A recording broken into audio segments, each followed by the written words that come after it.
recording that effective slide.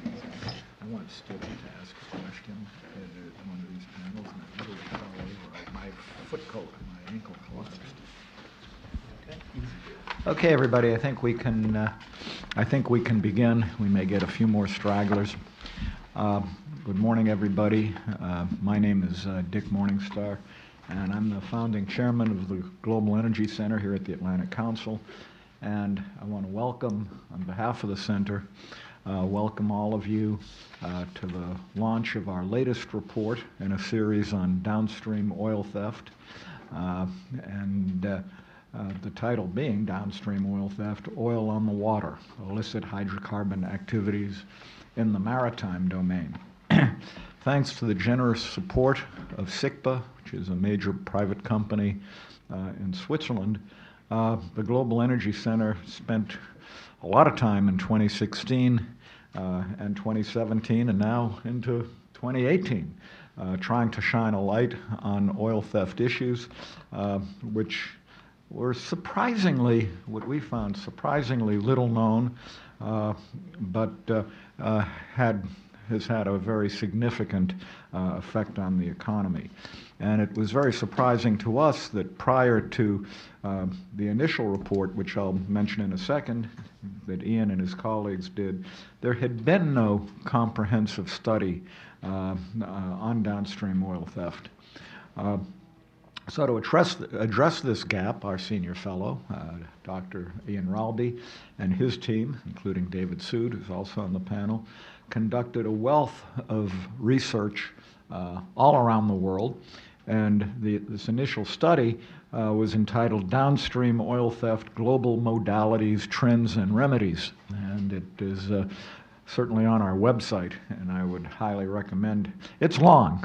What, it's 130 pages or something? Yeah, it's, but I think it's really worth reading. And it was launched at our Atlantic Council Global Energy Forum in Abu Dhabi in, I guess, January of 2017.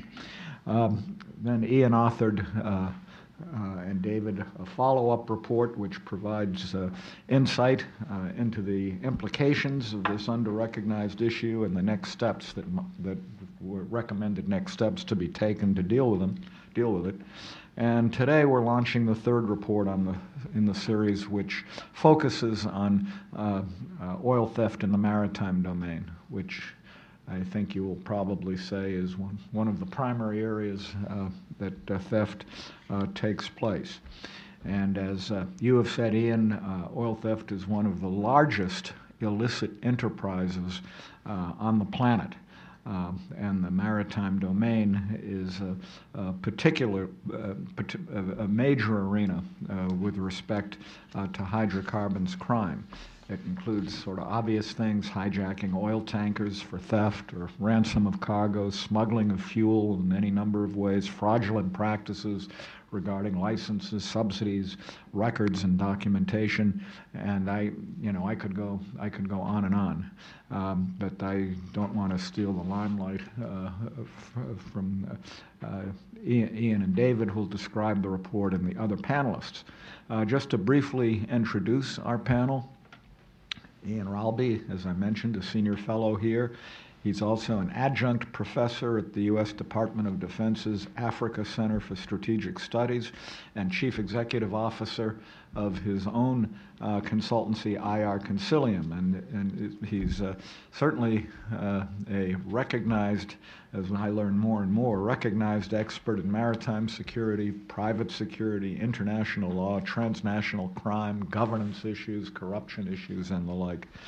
And Dr. David Soud is the head of research and analysis at IR Consilium and has been one of the principal drivers behind IR Consilium's work in this area, and is a contributing author to all of the reports that we've been doing.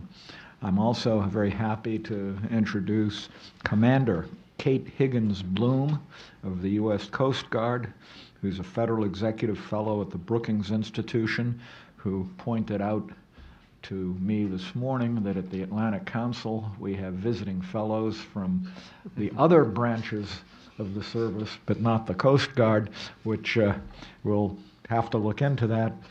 Maybe you want to have a think tank career and go directly from the Brookings Institution to here and stay off the boats.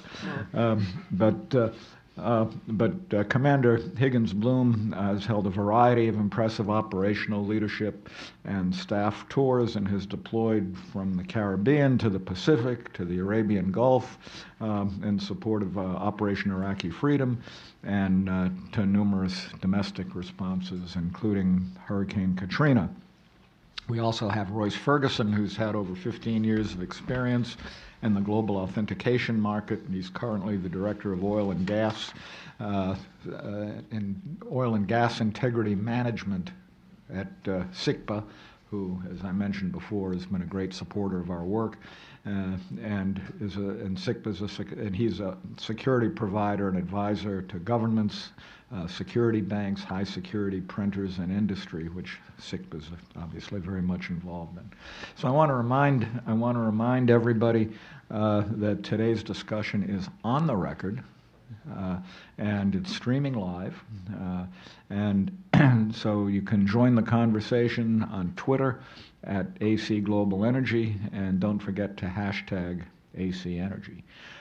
So again, we thank you for being here today. What we'll do first is Ian and David will give a brief presentation on what this new study is about.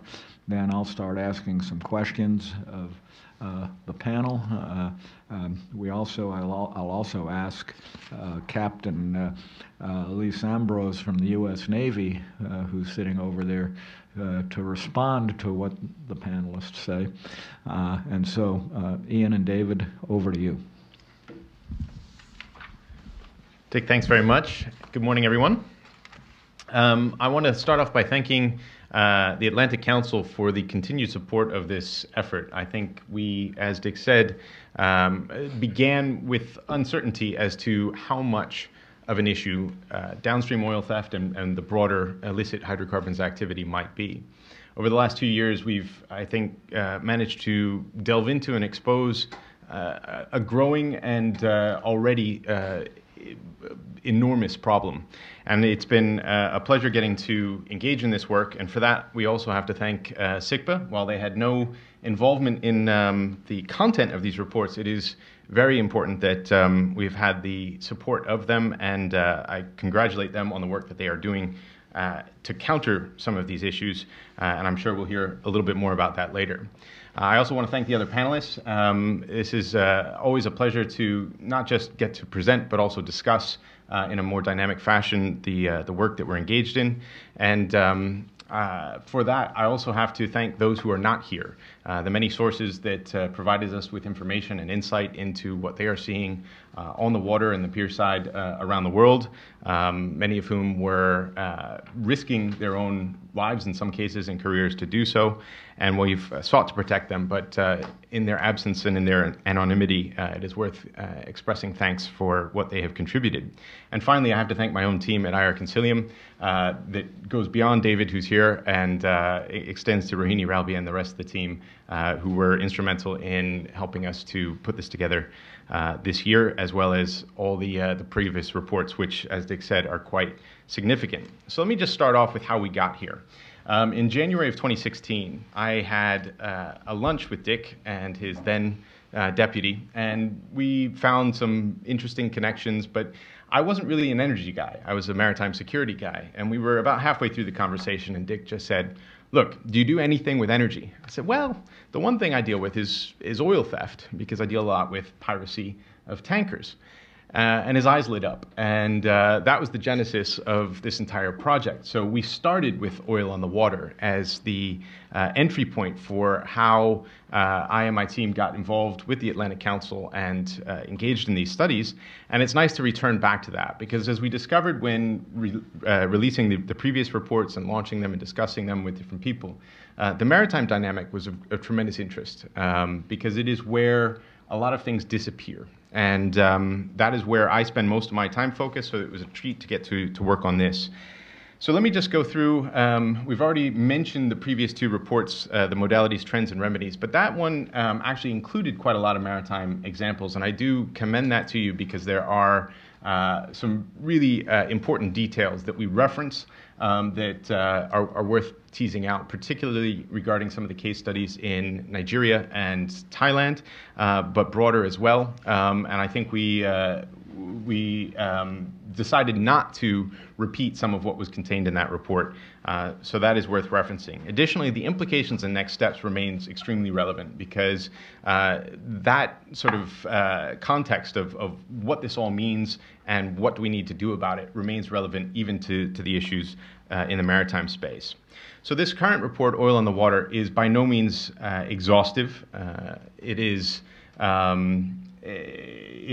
by no means extensive of all the issues. It just covers as much as we could in as condensed a way as possible of what kind of modalities we're seeing on the water. But one of the things I always talk about is the evolution of criminality in the maritime space. The sort of response of criminals to law enforcement efforts is particularly dynamic in the maritime space because there are so many options for how to get around law enforcement. And so one of the things that I will start with is just a broad discussion of the context. And then I will talk about specific crimes of piracy and armed robbery at sea, and then smuggling and illicit transfers. And then I'll hand over to David, who will actually get more into the sophisticated criminality relating to fraud, corruption, and some of the other illicit activity that is not quite so physical in nature. So let me go into the context. I had a call last night with a colleague that Kate knows as well. We started talking about things that have happened in the last 2 weeks on the water. And within about 5 minutes, we realized that we were talking about actually 6 different incidents, though we were kind of blending them together.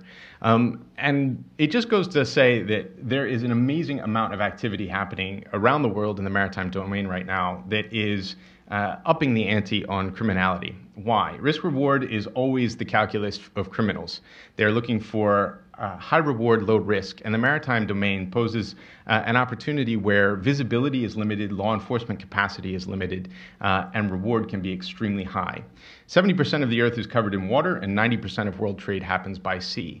So the amount of economic activity in the maritime space at the outset is enormous. And when you look at the oil and gas sector, 30% of all of that global trade is tankers. That is a huge percentage of international maritime commerce being focused on oil and gas. And so it is not surprising in many ways that for oil theft and illicit hydrocarbons activity, much of which is focused on the physical theft of actual products, occurs where it is most invisible, which is out on the sea. And so I mentioned that I had done a lot of work on piracy and armed robbery at sea in the Gulf of Guinea, but this is really a global problem.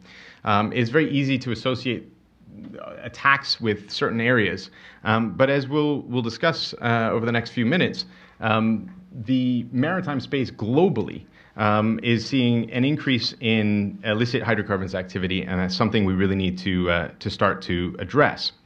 One of the phenomena that we're seeing, and this is going more into David's place, but it's worth noting as part of the context, is that in addition to seeing this response to law enforcement efforts, we're also seeing an increased legal sophistication among criminals.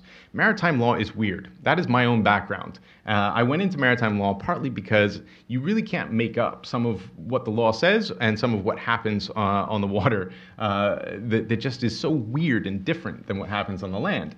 And that weirdness, that difference, is part of what criminals are starting to exploit. They find ways of using our laws against us, and they find loopholes that make it possible for them to conduct illicit activities.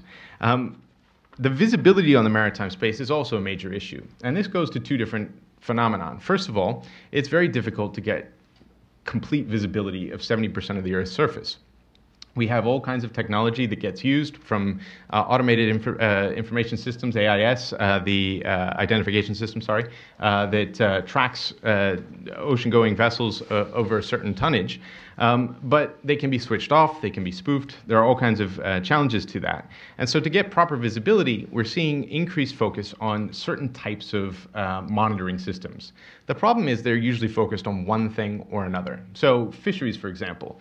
There's an incredible proliferation right now of improved technology to monitor fishing activity and illegal fishing activity specifically. But the problem with that is it means that we're blind to other illicit activity that is not covered by that technology. And so almost always what we're seeing in the maritime space is criminality existing in the blind spots, and there are more than enough blind spots. The other is that we have limited law enforcement capacity globally. As Kate will no doubt confirm, the U.S. Coast Guard is probably the greatest maritime law enforcement agency on earth. And I say that from an objective standpoint. I challenge anyone to come up with someone better. The thing that's most stunning about that, though, is that for all the maritime territory that we have to cover, they have fewer people than the New York Police Department. And that is striking. So compare that to other countries with similarly large maritime spaces, but an even smaller capacity to address it. So with that comes the necessary prioritization of law enforcement activity. And we see that, unfortunately, when you just have a little bit of resource to work with, you have to focus on your top greatest concerns. That tends to lead to us focusing on things like piracy, things like drugs, things like human trafficking, arms trafficking. But other things go left unnoticed or unaddressed, and that's natural, and that's unfortunately a reality, but that also creates an opportunity. So let me delve into piracy and armed robbery at sea. Let me start with a distinction between the model of piracy that we saw of Somalia that drew all the international attention and what we see in the Gulf of Guinea, or at least have seen. Off of Somalia, the MO was quite simple. Attack a commercial vessel, hold the vessel and the crew for ransom, negotiate a payment, and release the vessel once payment was received. The payments were usually in the millions of dollars, and the time of negotiation could last months or even, in some cases, years. It was a slow process for a lot of money. Nigerians, however, sought to do something a bit different. They went for a quicker model, 5 days at most, low ransom figures, $100,000, and theft of oil. Why? In Nigeria, the crude that is extracted is incredibly light and sweet. It is extremely easy to refine in makeshift refineries. And so part of the dynamic from the outset with Gulf of Guinea piracy, and this is something that dates back quite a ways, the first ever International Maritime Organization resolution on piracy was in 1983, focused on the Gulf of Guinea, not Somalia, not the Straits of Malacca, not anywhere else. This is an older phenomenon. But the focus has been the theft of oil in order to either sell it back into the legitimate market, so steal it and sell it right back into the supply chain, or, as was frequently the case for many years, refine it in artisanal refineries in the Niger Delta region and sell it onto the marketplace domestically in Nigeria, or smuggle it then into neighboring states. And so the theft of oil from tankers in Nigeria was a major focus of the criminality. But things have changed, and we're seeing new dynamics there where it's more focused on kidnap for ransom, and in some ways that is an indication that law enforcement has improved. But we are still seeing attacks. As I mentioned, I had this conversation last night, and one of the things that was fascinating was we are seeing increased Somali-style piracy, where we are witnessing not just a low-level $100,000 ransom, but a high-level multi-million-dollar ransom demand for the release of an entire tanker. So that model has changed. But we're seeing copycats, and we're seeing this phenomenon appearing elsewhere. We're seeing theft at anchorage. We're seeing ocean-going attacks in the Caribbean. We're seeing it in the Southeast Asian region broadly, so from the Straits of Malacca to the Philippines to Indonesia and beyond. And we are starting to see a sort of evolution in the dynamics. They're becoming more violent, more intense, and more frequent. So what are the implications of this? Well, first of all, It increases the insurance not just for oil movements, but all commercial vessels moving through certain areas. Poses extreme risk to the environment. If you look at the Niger Delta, for example, and this is something we discussed in some of our other reports, you see unbelievable environmental degradation to the point that Nigeria now imports $500 million a year worth of fish that were once native to its waters. That is due to the destruction of the mangroves and to the marine environment surrounding them. And we see an increase in violence, as I said. In Nigeria, we've seen the interdiction of the illicit activity relating to fuel and oil lead to the development of a terrorist organization, the Niger Delta Avengers, who have specifically focused their attacks on the oil infrastructure in the country. Elsewhere, we see increased violence both at anchor and involving the law enforcement efforts to stop smuggling and piracy. So let me go on to smuggling a bit, because this is where it gets really extensive in terms of the marketplace. In our previous reports, we talked about Thai fishing vessels smuggling 3 million liters of fuel a day from Malaysia into Thailand. We talked about small vessels carrying jerry cans from Nigeria into neighboring states, Benin, Togo, even out as far as Ghana. And we talked about sort of the broad impetus for smuggling being a price differential between borders. Well, none of that has changed, but what we're seeing is an increased co-location of smuggling of fuel with other illicit activity. In Ecuador, for example, it is now impossible to distinguish illicit smuggling of fuel, illicit drug trafficking, and illegal, unreported, and unregulated fishing. The three are completely co-located. Fishing vessels are the mechanism for all three, and it is impossible to distinguish when looking at a vessel what exactly it is initially attempting to engage in. A lot of this was exposed last year when a large refrigerated vessel was captured off of the Galapagos, having been stockpiling illegal species of different fish. Illegally caught, some of them endangered, in the Galapagos Reserve. And what was most striking was that the operations of the illicit fishermen were essentially supported by fuel smugglers coming out of Ecuador. In the U.S. today, there are more than 1,000 Ecuadorian nationals who are in prison for smuggling different things into the United States. Most of that was co-located with fuel. And while the focus may have been drugs in terms of the arrest, the fuel is noteworthy. We're talking hundreds of millions of dollars worth of fuel moving. But why is that so important? Because there isn't just a nexus between the financial aspect of smuggling fuel and the transnational organized crime like drugs or illegal fishing. There's also a close connection to drug production. Gasoline is one of the prerequisite chemicals for creating cocaine.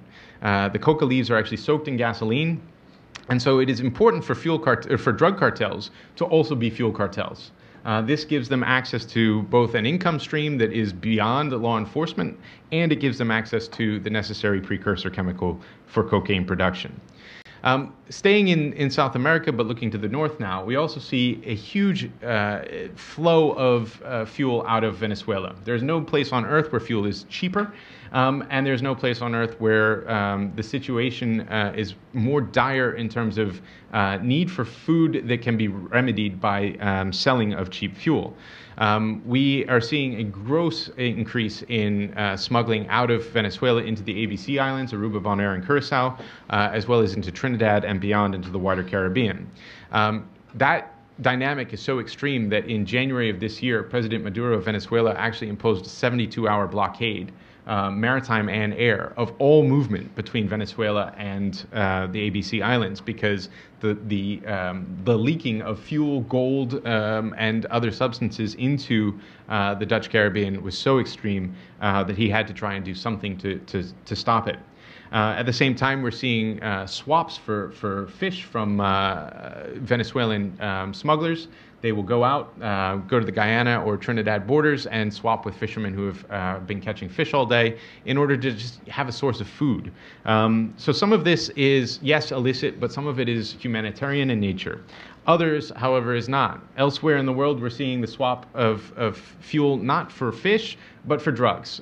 Fuel is being used as a currency to actually trade for narcotics in the Caribbean, in Southeast Asia, off of Indonesia, and beyond. So we are seeing this sort of currency dynamic occurring as well. And finally, it's worth mentioning the Mediterranean. Excuse me. Libya has become a major area of fuel smuggling, co-located with a lot of the migrant trafficking and the migrant smuggling. And it is interesting to note how the smuggling occurs, because it is becoming increasingly sophisticated. Fishermen will leave a terminal in Libya, usually Zawiya or Sabrata, and they will go out to sea, where they transship fuel from their fishing vessels into waiting tankers. Those tankers will then proceed on to Malta, where they will rest at an anchorage, obtain a Maltese export certificate, and so now they have an EU cargo. They will then move to Sicily, where they shift the cargo into smaller tankers with EU flags, and they will move that into the European Union. And the extent of this is enormous. We're talking 2 large-scale shipments a month in this mechanism, and at least 80 million liters that have been accounted for in this vein so far. And so we're seeing a close nexus between a lot of the illicit activity, drugs, human trafficking, human slavery, migrant trafficking, and the fuel smuggling around the world. So why does this matter? Well, first of all, no shipping, no shopping. If we have enough criminality in the maritime space that we actually impact the flow of global maritime commerce, we are going to see a major change to everybody's way of life around the world. Second, no fish, no food. If the marine environment is destroyed, we are looking at a cataclysmic food security problem, where the primary source of protein for people all around the world will be depleted to an extreme degree and in a way that we cannot remedy. And finally, we're seeing wealth redistribution in an unhealthy manner. Tax revenue that should be accruing to governments and profits that should be accruing to local companies are instead accruing to organizations that are engaged in transnational organized crime, terrorism, and other illicit activity.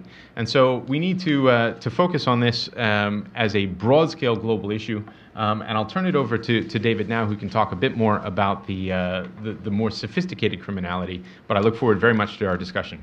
Yeah, thank you, Ian. And it was actually, I mean, it was an incredibly interesting tour de force of everything that's going on. One quick note, there were people who were fanning themselves, so we turned on the air conditioner, and now if people start to freeze, let us know and we'll turn it down. I think it's okay right now. David, I'm going to have to ask you to be very brief so that we'll have time for the rest of the panel and for the audience. Okay. I'll just briefly echo Ian's thanks to all the people and institutions who've been supporting our work, including, of course, SICPA and the Atlantic Council. As noted, I'm discussing what you might call the more abstract aspect of hydrocarbons crime, that involves fraud. And of course, fraud is often an essential ingredient in any smuggling operation. At some point, you have to obscure the origins of what you're selling.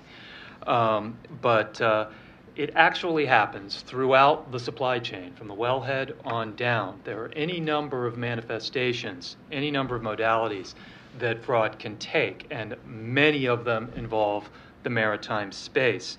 So what I'll do very briefly is sort of run down the supply chain and just give you some highlights of particular forms and instances of the kinds of fraud that we've seen. And even before you actually get to the wellhead, the first and in some ways most difficult to combat form of fraud occurs in the allocation of leases and licenses, concessions of various kinds at the ministerial and in some cases perhaps even the presidential level in oil-rich countries. And that takes many forms. Some of the ones that we have cited, that we've encountered in our research, include what's known as forced marriage contracts, in which international oil companies are required to partner with domestic firms that really are often little more than post office box operations that serve as cash machines for their beneficial owners. We've seen that in a number of countries. One of the most well-known cases of getting caught up in that dynamic involved the company Cobalt International Energy, which actually was required to partner when it bought up a particularly rich offshore block off Angola with an Angolan firm that turned out to be owned by 3 members of the Futunyo, the sort of palace elite of the Angolan government, one of whom was actually the architect of Sonangol, the parastatal oil company. And though the Securities and Exchange Commission eventually opted not to investigate Cobalt Energy, the firm actually did pay a very, very high price for having been caught up in a dynamic that unfortunately appears to be, in a way, the price of doing business at times with some state actors, some ministerial actors in oil-rich countries. And I think it's significant, particularly in the case of Angola, that reliable sources have reported that shortly after João Lourenço became the new president, there was a collective intervention by oil majors in which they had representatives of several majors literally in Lourenço's office at the same time saying enough.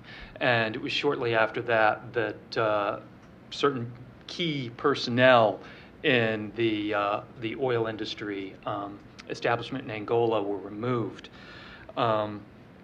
Another form of this sort of allocations fraud involves what we call safe sex transactions. The idea is essentially it's a bribe, but the person putting out the bribe is insulated at 1 or 2 or more removes from the actual recipient of the bribe. This was, some of you may remember, the MO of the Unaoil scandal that emerged from the Panama Papers, where the firm's business largely involved being a kind of broker of bribes. And more recently, and very highly publicized, has been the case of Nigerian offshore prospecting lease 245, or OPL 245, in which Shell and Eni have been caught up, and they paid over $1 billion for that block, and it turned out that much of that money is alleged to have gone to the beneficial owners of a firm called Malabu Oil, one of whom was Dana Tete, the former Minister of Petroleum Resources, who had awarded the rights to that block to himself during his tenure. The investigation is ongoing. It actually will be going to trial in Italy in May, and it will also be going to trial in Nigeria. So this is a very significant development, and both Shell and Eni have actually undertaken their own internal investigations to get to the bottom of what's been going on. And their own investigations have turned up some other cases that they have voluntarily reported that they are doing their best to rectify. There is, of course, other sorts of pay-to-play, graft-oriented kind of fraud that takes place in a number of countries. Another instance, or another opening for fraud at the sort of pre-prospecting level, in a way, is the criminal exploitation of oil swaps, which we've seen in some countries, where when they are net importers of refined fuel, they will often swap crude with trading houses or other entities for refined product. And that just creates enormous openings for fraud. In Nigeria, for instance, under the offshore processing arrangement during the administration of Goodluck Jonathan, a trading subsidiary of the Nigeria National Petroleum Company, Duke Oil, was found to have lifted $24 billion worth of oil, supposedly to be swapped for fuel, but the fuel never materialized. They just took the oil.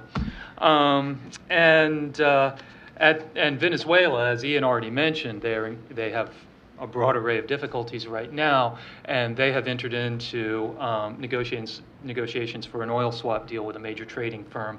That there's absolutely nothing wrong with doing that, but we need to be cognizant, as we've seen elsewhere, that can create openings for fraud. We've also seen instances of ghost companies, again, post office box companies that receive lucrative contracts but barely exist. At one extreme, we've actually seen in Libya, since 2011, over 400 fuel stations securing distribution contracts, supply contracts that in fact do not exist. There are no such fuel stations. They just are convenient fictions for the distribution in illicit networks of fuel.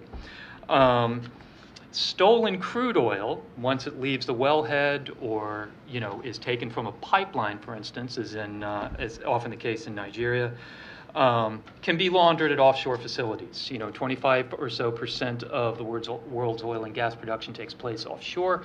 Some offshore facilities are involved in this sort of activity. In our previous report, we mentioned the salt pond facility off Ghana that was shipping out far more oil than it could produce. And what was actually going on, as it turned out, was laundering of stolen Nigerian crude, mixing it with Ghanaian crude, gets a Ghanaian certificate, and then can be shipped out. We've seen sanctions busting. It was very much in the news how Russian tankers were engaging in ship-to-ship transfers with North Korean tankers in order to supply oil to the North Korean regime at a time when they were increasingly isolated. And this sort of thing has gone on with other countries as well. Off-the-books transactions in which, for instance, Trinidad, Petro-Trin terminals, tankers pull up, they're loaded, they depart. There's actually no record left of the transaction. The oil's going somewhere, no one knows where. As Ambassador Morningstar mentioned earlier, just in introducing this, there are many instances, and this is perhaps the most pervasive form of fraud that happens at a number of levels. It's just simply falsified documentation, falsified shipping documentation. Ian mentioned the falsification of certificates of origin and bills of lading, et cetera, related to Libyan smuggling. We see the same thing in Southeast Asia, Singapore and the Philippines, ship-to-ship transfers that result in falsified or conveniently dated bills of lading. Kenya actually had to institute price controls to curb the production of fraudulent bills of lading because ship-to-ship transfers could be used to generate bills of lading on days when oil prices were particularly high, and that price differential could be exploited. Subsidies and tax fraud take place all over the world. In the EU, it takes the form, in many cases, of sophisticated carousel schemes in which taxes are avoided, and essentially a VAT can be transformed into instant profit. And you even see in occasion the dumping of product fraudulently, in spite of very strong measures used to curb fraud. In Ghana, for instance, they instituted a molecular marking program that was very successful, but they missed one thing, which was they weren't marking fuel that was slated for export, which meant, of course, that from port facilities or even afterward, it could then be redirected back into Ghana and sold on the black market without being detected. And they had to deal with that. All these various forms of fraud, and that's just touching on very few, very briefly, need to be also regarded within the larger context of the general opacity of much of the business. And I think it's worthwhile noting also, and I think this is an important point, and I'll close with it, that we often have a somewhat skewed notion of what oil and fuel theft entails, because the things that make the news, so to speak, include, as Ian pointed out, the bunkering of very light, very sweet Bonny Light crude in Nigeria, which can be artisanally refined, and also theft of refined fuel, whether it be in Libya or Mexico or wherever. In terms of the maritime space, consider what will happen, what is already developing on the far side of the continent from Nigeria, where, for instance, Ugandan fuel, which is quite heavy, even waxy, is going to be piped thousands of kilometers to a Tanzanian port for shipment out. Now, those pipelines will need to be heated because the oil is so heavy that it will literally congeal if it isn't heated. Pipeline tapping, pipeline theft is not going to be a significant issue there. Where criminality will enter into the dynamic is at the export terminals, on the tankers, on the open sea. That's where things are going to be misdirected. And we need to be aware that in those areas, there is plenty of room, as has already been established, for that sort of criminal activity. And we need to start thinking ahead of what the criminals will undertake there. Okay, thank you, David. Now we want to turn to the rest of the panel, and I think you've gotten a very detailed analysis of the report. Let me turn to Commander Higgins-Bloom first and ask you, where does this come from the standpoint of priorities, from a U.S. service standpoint, from a Coast Guard standpoint? What's been your experience, and what kind of, I'm going back to something you said when back in the green room, so to speak, how's the cooperation between various agencies and service branches with respect to these issues? Thank you so much for inviting me to be here with you all today. This is a really interesting and important topic, and I really appreciate being part of this. Before I start, I will strongly support Ian's opinion that we are the best maritime law enforcement agency in the world. And we are, in fact, smaller than the New York City Police Department. There are also more people working at Disney World, if you were wondering. You used my favorite factoid, so I had to pull out my backup. So to speak to my own personal experiences with this, I've had the opportunity to look at illicit hydrocarbon activity from two different perspectives. One is from the national security perspective. As the commanding officer of a ship over in what we called the NAG, the Northern Arabian Gulf, one of our missions there was to protect the two maritime oil terminals that essentially generated 80% of Iraq's GDP for reconstruction. And one of our primary goals was to protect that and the flow of oil out of the country to support their reconstruction. I will say, though, that at no point did we ever look for fraud as far as those tankers approaching or departing the station. We boarded every single one and conducted sweeps for terrorism, looking for weapons and guns. But we really were not empowered to, and nor did we really have the resources to look for fraud on the scale that we're talking about here today. As a secondary issue, there were many at-sea transfers going on between dhows and fishermen, usually at night. And that was part of our mandate, was to try to interdict some of that. But what became very clear very quickly was that there was no criminal justice system for us to deliver these folks to. So at the end of the day, generally we focused on disrupting the activity as opposed to interdicting it or realistically preventing it. And from what we could see, just based on our background, a lot of that activity was driven by the corruption and the lack of economic opportunity back on the mainland for them. Shifting gears to the Eastern Pacific and the Caribbean, it's much more of a law enforcement issue.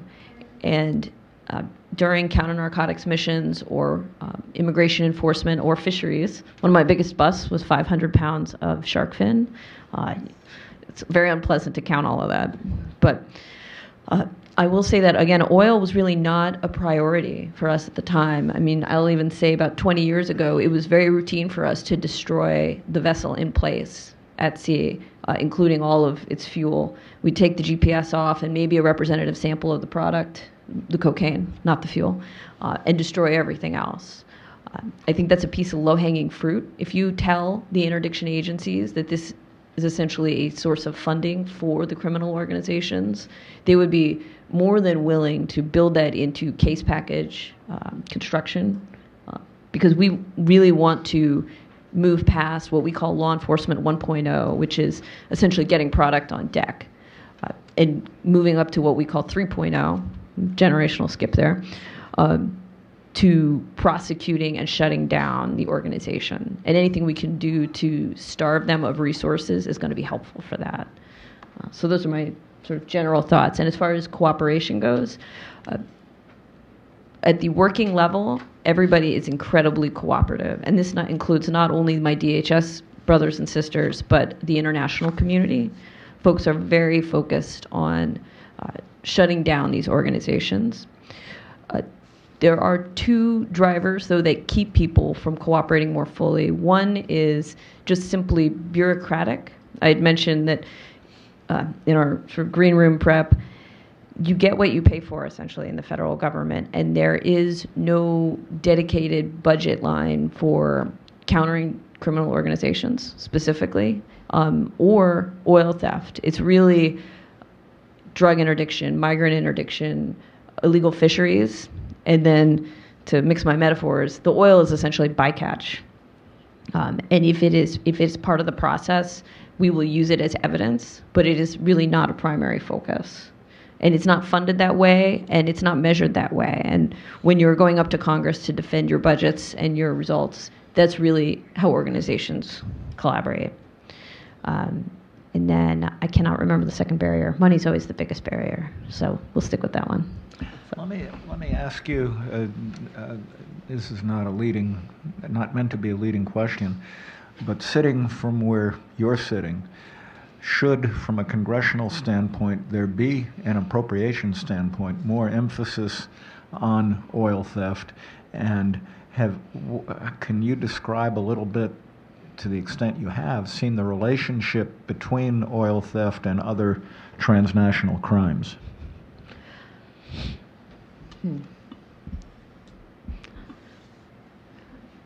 I'm not certain that a specific budget line for oil theft is generally a realistic option at this point. But what I would say is the organizations, the Coast Guard and our other services, have started in a very organic way to reorganize themselves. And instead of just talking about things as counter narcotics, they're talking about it as illicit flows. And that gives them a lot more latitude to apply those resources to oil theft. And I think the longer we socialize those ideas with Congress and the rest of the executive branch, the better results we're going to get. Because cartels and TCOs, they're very sensitive to risk. And if we really sort of hone in on oil theft, there's a high degree of probability that they will just move to something else. So counter narcotics used to be, the big game for Coast Guard, and then essentially the cartels realized that it was less risky to engage in human trafficking because the resources were all focused on drugs and the penalties were all focused on drugs. And so they started engaging in human trafficking. Now we're focusing on human trafficking as well, and they're pushing into other sort of more nefarious activities. We often talk about it as the water balloon, which is there is sort of a water balloon of crime, particularly when we're talking about South and Central America and the Caribbean, and where you squeeze on one side, it just sort of moves to another side. We created tons of choke points in the Caribbean, and all of that traffic moved over to the Eastern Pacific. Now we're in the Eastern Pacific, and we're seeing it pop back up in the Caribbean. So. Okay, thank you. Royce, maybe let me turn to you for a moment. And you come from the private sector, part of SICPA, and again, we certainly appreciate SICPA's support for these programs. But what are your thoughts on how the private sector can work with governments and can have an effect on these kinds of issues? Sure. It's close enough. I think oil and fuel smuggling is tough to detect and prove. I think that cross-border oil and fuel theft smuggling is really difficult to detect and prove. And if you get to maritime cross-border fuel smuggling, it's really, really difficult to detect and prove. The good news is that maritime illicit activity like fishing fuel and like agriculture, like mining, and like other things, it's a subsidized fuel in a lot of cases, and so there's incentive from governments on both the origin and the destination to stop this activity. And this is what we do. We provide tools, that enable governments to identify legitimate fuel, right? And so that's really what the partnership is. It's about providing technologies and providing expertise that allows governments to be able to detect and identify legitimate fuel from illegitimate fuel. As we all know, fuel is fuel in a lot of cases, and so you've got to have tools that allow you to detect in the case of adulteration and to prove in the case of just straight theft and fraud, exactly what it is you've got. So I think that's really the industry's space here is to be a good partner, especially to bring technological tools that otherwise wouldn't be developed and applied. From where you're sitting, from a company standpoint, what's been the receptivity of governments to the kinds of things that you go and talk to them about? High. Luckily, it's been high. Governments all over the world, there's no government doesn't need more tax revenue, right? And what we're talking about doing is putting a program in place that allows you to collect additional tax revenue without raising taxes. And that's a pretty good value proposition when you're talking to governments. It's none of our technologies are free, but we're looking at returns on investments in the hundreds of %. Because this is just that big of a problem. And as long as you're not checking and as long as you're not having a program in place, you're definitely losing tax revenue and all the associated benefits that come with increases in tax revenue. We're lucky also to, thank you, Royce. We're lucky to also have with us Captain Ambrose from the Navy, and you've been listening to all this. And what's your reaction to what you've heard, and two, your experience, and how do you see these issues from a national security standpoint? So what are your comments on what we've been talking about? And if you maybe, since you don't have a microphone, if maybe talk up because the air conditioner is on. And I have hearing aids. I used to not be able to hear, but maybe some others will have a problem. Well, thanks for having me here. I appreciate it. I've listened with interest to the conversations, and I agree that the evolution of criminality, it just, to use the water balloon expression, it just keeps spreading in different areas. Every time you think you've kind of countered one segment, another will pop up because the criminal mind seems to be endless. But from a Navy perspective, law enforcement is not exactly our charter, so my perspective on it is a little bit different. Maritime security, from what I've done in terms of national security, we're a resource limited world here, and so there's only so much we can focus on. First of all, surveillance resources being what they are, again, limited. We focus those on predominantly where we have boots on the ground warfighting, instead of the vast majority of the world is ocean. And like we talked about earlier, 90% of the trade is across the maritime, and so there's just the dynamics of space and volume, where in this gigantic world and so many vessels, I would think that the vast majority of them are upright, good citizens of the world and legitimate trade and whatnot, but to find the nugget of illegal or illicit activity in that vast space and volume is a challenge. And so what we have worked on was improving our relationships and building with partner nations. And I think that empowering those nations through training to look at their near abroad has had valuable, tangible action. I think piracy is down in the Straits of Malacca because the Singaporeans and the Malaysians are doing a very good job there. I think the piracy off of Somalia, it's really a challenge when you have a non-functioning government to partner with. But we have had the Pakistanis, the Indians, the Omanis, UAE, all of those regions are also involved in, and we do bilateral exercises and try to train them to those type of events.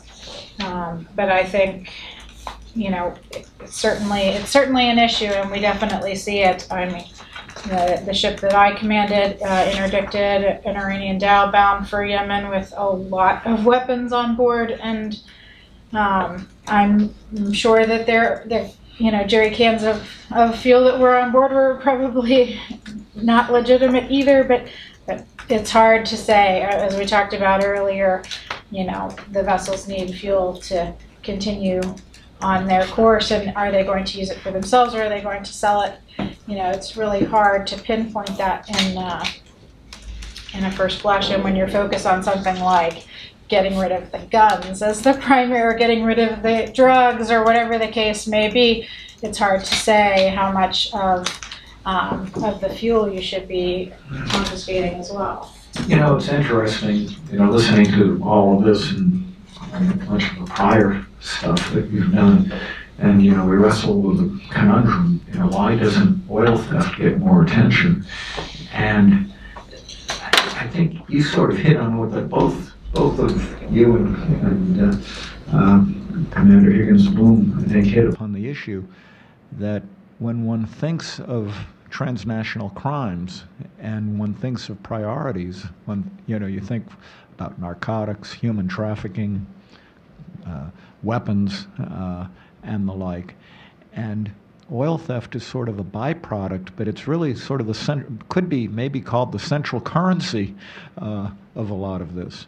And because it doesn't have quite the emotional and dangerous aspects that narcotics and violence have, it doesn't get the attention, but maybe needs to get more attention basically as a currency. Let me we have 15 or 20 minutes, 10 or 15 minutes left. Let me ask Ian and David something also that struck me and has struck me in the past. You talked about the humanitarian, if for lack of a better term, aspects of oil theft, and sort of almost like a Robin Hood approach. You mentioned, I think, the example of fishermen in Latin America going offshore and trading fish for oil to benefit communities and so forth. We've talked in the past about how the oil theft business and oil smuggling business provides jobs to communities. Is that a justification? How do you reconcile that? Maybe very briefly, and then I do want to get some questions from the audience, and we'll have one there in a moment. So. I think there are some very definite moral complexities to this, in the sense, and we were discussing briefly before, for instance, matters of people's livelihoods, that often in cases where smuggling is an age-old occupation in certain areas, where it's family business, where it's passed on through generations, it's just the commodities change over time, where informal economies actually run on illicit diesel in areas that are underserved, where the infrastructure isn't there for legitimate fuel to be available in sufficient quantities. That creates a moral conundrum for which we have to find the answers elsewhere than merely in the field in those communities. There have to be more structural responses. And one example I always think of to really sharpen the sense of that is, imagine, for instance, a clinic in an underserved area in the developing world that's providing essential health care, but needs power generation and has to get it from diesel generators and can only get sufficient quantities of diesel on the black market. How do you sort of parse out the morality involved there, regardless of the legality? And that's where I think the larger responses need to involve actual alternative livelihoods and alternative licit supplies of fuel, not just the interdiction of criminal activity. Can I just add one thing? I think the other piece, just on that last comment of illicit activity, is to note that things are only illegal when the laws prohibit them. And in a lot of places, this is not an area where the law is very clear. And so there are loopholes that are exploited actually within the law. Yes, it's dubious. Yes, it's sort of gray in nature. But one of the problems that we have is that a lot of activity has not been expressly prohibited. And so this goes to a broader issue of governance, because yes, there's this moral component. Yes, there's this social component and sort of a public good issue. But that is balanced with needing to have a stronger rule of law and at the same time stronger governance mechanisms to ensure that the population is cared for at large. Right. There have to be alternatives found for these communities, and I suppose, to put it in a crass way, you can say that criminal gangs, organized crime, hey, they provide a lot of jobs, a lot of security for a lot of families that are involved. That doesn't mean that it's right, and that they should be able to do it. From the audience, yes, you had your hand up, and please, everybody, we see a couple of hands, and please identify yourself too. Alexander Kravitz from Insight. Thank you very much for a most interesting topic and presentations. I'm looking forward to reading the report. I have two questions. The first one, I'm not sure who to address it, maybe David or Ian. Could you give us an idea of the size of the problem? And, and where it's located? I mean, for example, the Ecuadorian case example that you cite versus Libya versus the Gulf of Guinea, I'm sure that it's different in size in terms of several orders of magnitude. And I'm thinking of this in terms of how does one begin to tackle it, right? How does one prioritize? That's the first question. The second question is, I saw in one of the pictures in the report that there's a reference to some of the Iraqi Kurdish exports of oil and transshipment. I'm wondering if, I don't know if maybe the commander could, I know you handled Basra, this one comes out of Shehan in the north, but what strikes me about this one is that there would seem to be, sort of sovereign or semi-sovereign kind of sanctioned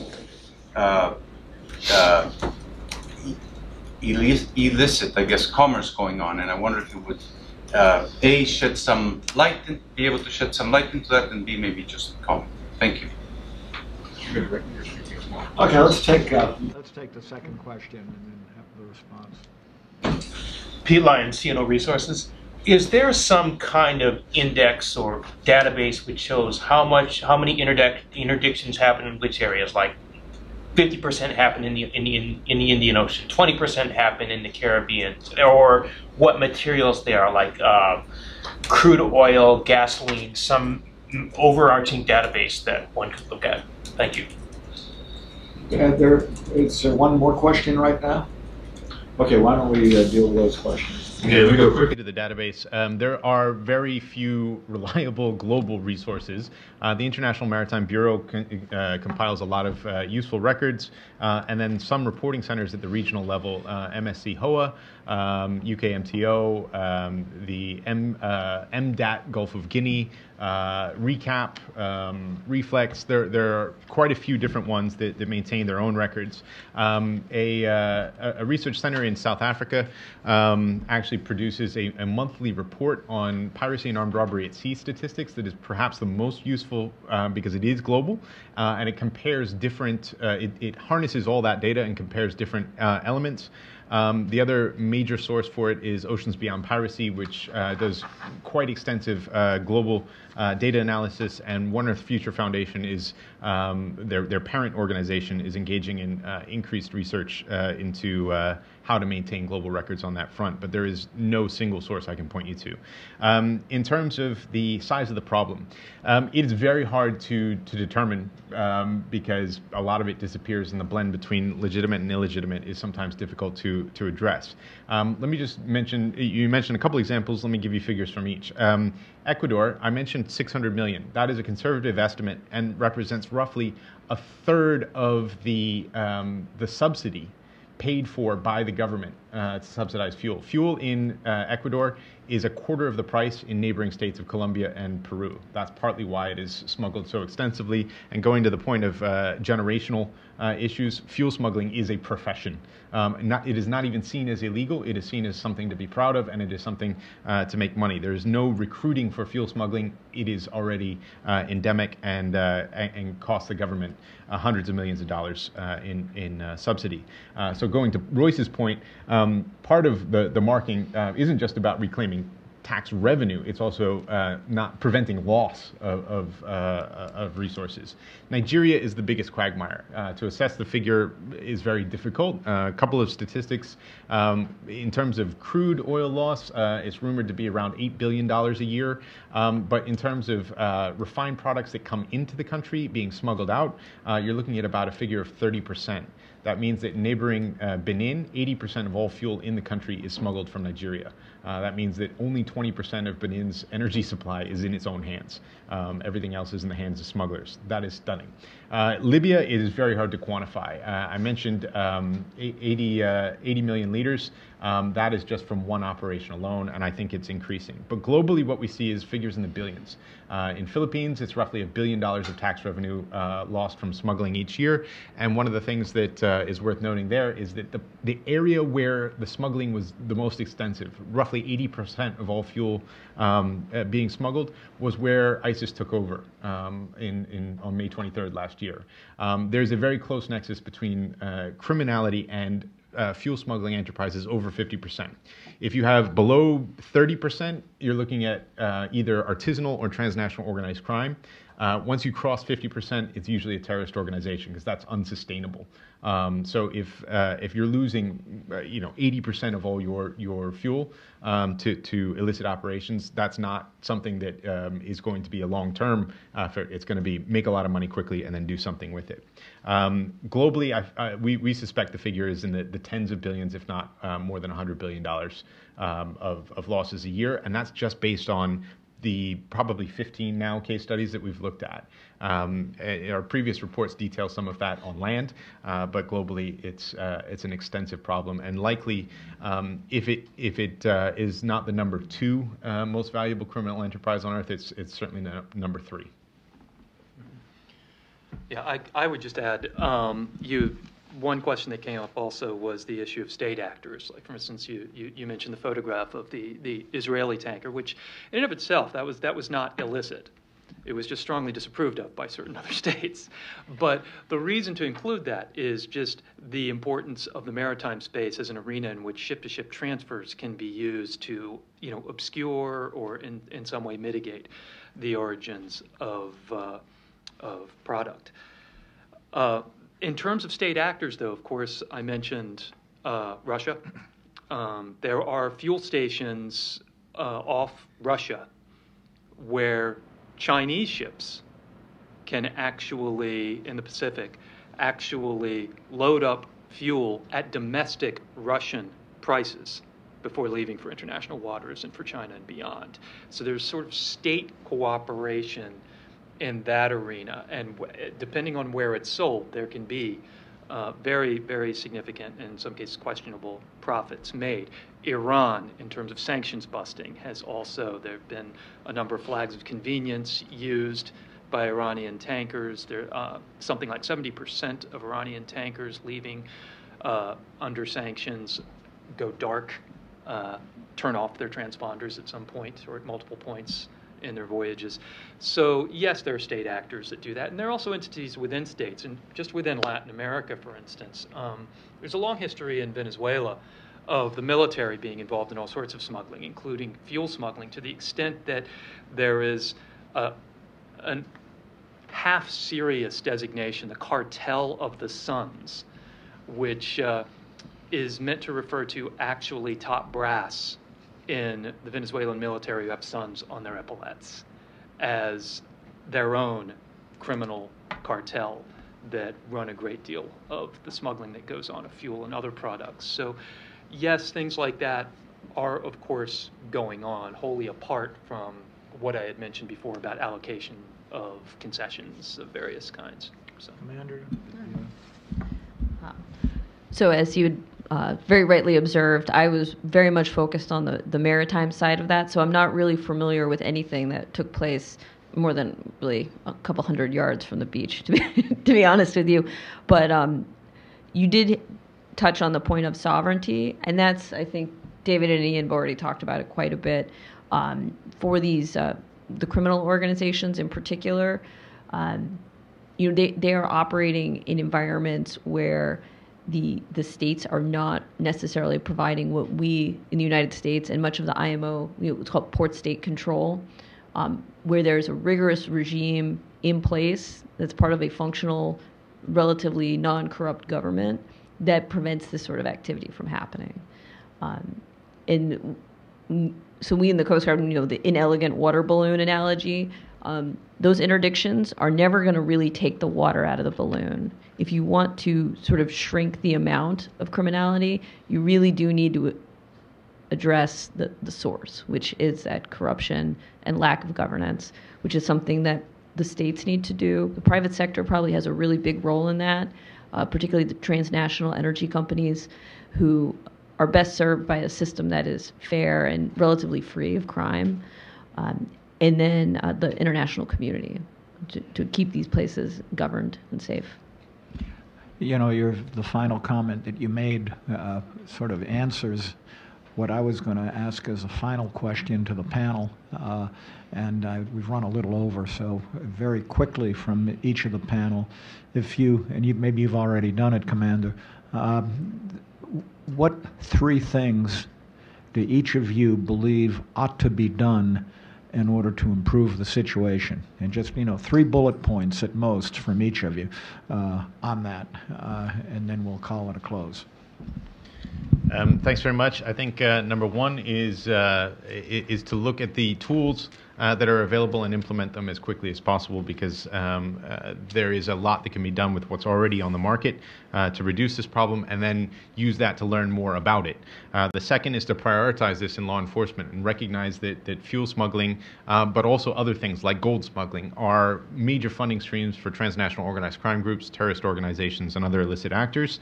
And furthermore, that drug cartels need the fuel for drug production, and so see it as perhaps a precursor chemical as well. And number three, which is to continue to research. My final thought is that this report is already outdated. The reports have all been snapshots of where things were at the time, and just last week, a Saudi tanker was attacked by Houthi rebels in Yemen. And the rationale for the attack was that this was a Saudi warship.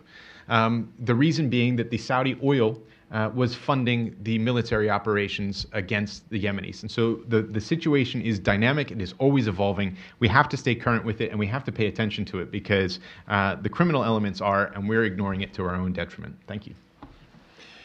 I would first echo Ian in saying the sort of concrete countermeasures, whether it be molecular marking, improved metering systems throughout, electronic documentation, various sorts of things to be able to better monitor the supply chain is absolutely crucial.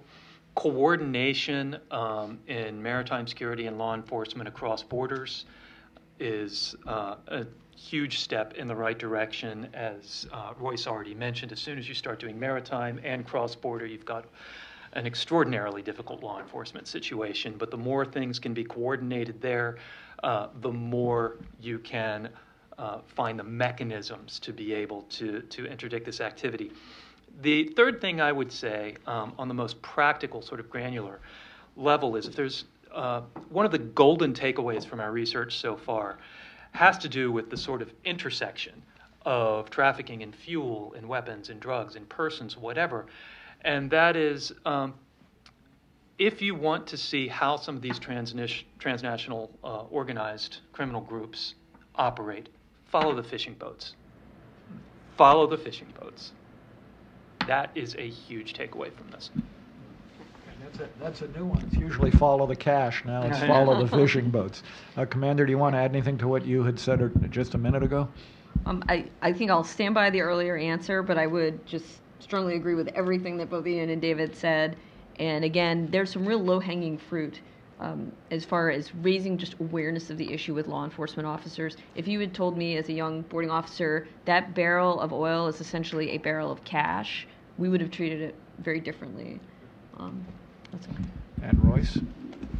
Right. I mean, I think that luckily you guys have already discussed a little bit about what my recommendations would be, but those would be to implement physical solutions, right? So we're talking about actual markers that allow you to tell what's legitimate and what's illegitimate, right? And I think that it's important to have the right one of those, things that are not launderable, things that, you don't want to make the problem worse when you're trying to make it better. So things are legally defensible. These are the sort of things we should be talking about.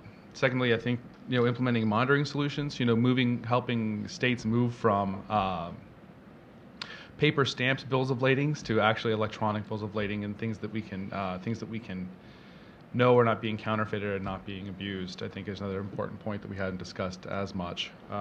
And then lastly, the cooperation between states, organizations, and industries. I think this is a problem that it touches a lot of different places within governments and within industry, right? It touches, energy, it touches finance, it touches, defense. And so cooperation amongst those industries and whatever we can do to get everyone working in the same direction, I think is the last. Okay, we'll give you a shot, Captain Ambrose. From the Navy perspective, I would say greater resources, of course. That's the catch-all answer for everything. But in this case, I think that means presence. And since this is not something that I believe that the United States is certainly going to be able to conquer in and of ourselves, then greater continued maritime partnership with the other nations in the region, empowering them to know how to and to be able to interdict some of these activities. But my last point would be consequences. Right now, I don't know that we really have any. When I interdicted a dhow carrying a lot of weapons, we confiscated those weapons, but the crew were set free to, very likely do the same thing next month. So there doesn't seem to be a standard there. Some countries will take those people back and kill them, which, if we don't really support that, then we don't really turn them back over to those countries. But there doesn't seem to be a good middle ground for how to respond to some of these activities. Great. Well, thank you very much. I think it was a great panel, a great report, really fascinating, and thank you to the audience. And I will say we're going to be launching this again in Geneva next week at a major conference. And so, again, thank you very much, everybody.